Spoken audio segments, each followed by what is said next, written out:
Hi. So recently I made a video about why giving breaths for a drowning victim is so important. And I had a massive response, especially from the whitewater community, the paddling community. This was news to a lot of people. They thought that you could just do hands-only CPR. Now, if we recap real quick, remember that drowning is a respiratory problem. It is a problem of inadequate oxygen in the body.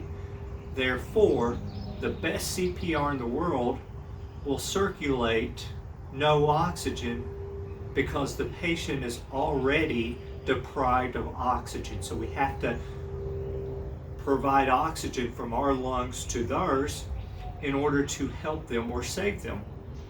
So the recommendation is if you pull someone out of a river and they are not breathing and they don't have a pulse, the first thing you do is prioritize giving those breaths. It is airway, breathing, and circulation for drowning victims, not circulation, airway, breathing. All right, so you prioritize breaths.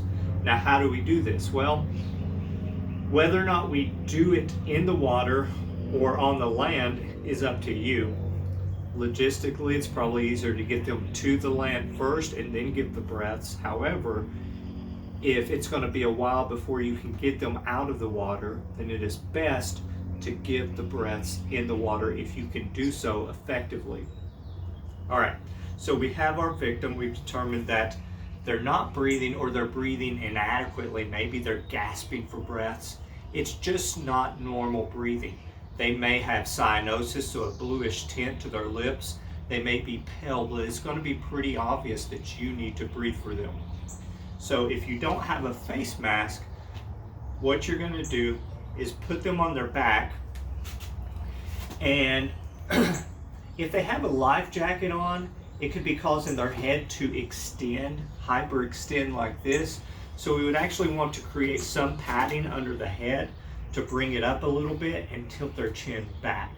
And I can do this by putting my foot under their head. I can put a throw bag under their head, just like that. So what I'm gonna need to do is tilt the head back, pinch the nose, pull the chin down to open the mouth, and I'm gonna give 5 breaths. And I'm not gonna actually put my mouth on this mannequin. I know you were waiting for it. But I'm going to give 5 breaths, and I'm looking to see that chest go up and back down, just enough air in the mouth to make that chest rise. If I don't see the chest moving when I deliver the breaths, I'm going to reposition this airway, make sure that it's open and patent, and I'm going to make sure I have a good seal around their mouth with my mouth. All right? Now, if you have one of these tucked away in your dry bag real quick, or real deep in the stern of your kayak, it can take a little bit to get to it. So you're going to have to determine the risk, the amount of risk that you're willing to take. Are you going to give mouth to mouth initially, or are you going to wait until you get this out? Personally, I would be willing to take the risk to give mouth to mouth, but you have to determine your own comfort level when it comes to the risk. Now, you can see I have a pack of hot hands in there from over the winter. And I also have some alcohol prep, so if I need to clean something off or clean my mask off, I can. Now, they make these that have this little inflated part that creates a seal around the mouth. And I also have a one-way viral filter, so I can deliver the breath in and protect myself from any aerosols that might come back out of the lungs. Now, this is like any other piece of equipment that you carry. Just like a throw rope, you need to practice with it. You need to get it out and be comfortable using it, okay? Now, there are 2 ways you can do this. You can do it just like we were by holding this. You see this curved piece, this pointy piece that goes over the nose, and this goes around the chin. You want a good seal. You don't want any gaps between the mask and the face, or else when you deliver the breath, it's just going to go out the side. So you want a really good seal. and then I deliver my breaths. And I'm going to give 5 of those. I want that chest to rise and fall each time.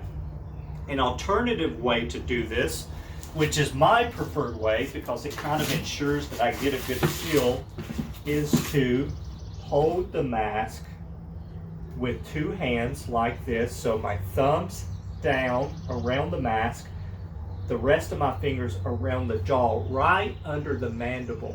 All right, and I'm going to pull that jaw up and tilt the head back. And I deliver those 5 breaths. Now, after those 5 breaths, if they still don't have a pulse and they're not breathing, I'm going to start CPR. So I'm quickly moving to the side, and I'm starting CPR, just like this. And I'm going to do 30 compressions, and then I'm going to pick up my mask and deliver 2 breaths. And then right back to CPR. 30 compressions, right back to 2 breaths.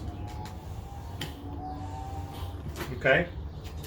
Now with drowning victims, when the water mixes with the surfactant that's in the lungs, it's like water mixing with soap. You can have a lot of foam in the airways, and this foam will come up. It is best to not try to get the foam out of the airway because it won't work. It's just going to keep coming and coming and coming. All right, and trying to clear the airway of the foam is just going to delay life-saving breaths.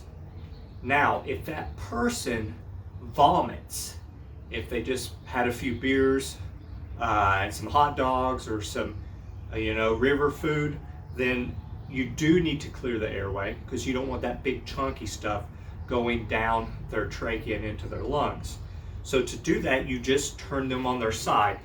All right, so just turn them over on the side, try to clear that airway, but if they're not breathing still, you have to get back to breath. So clear the airway the best you can and get back to breaths and CPR.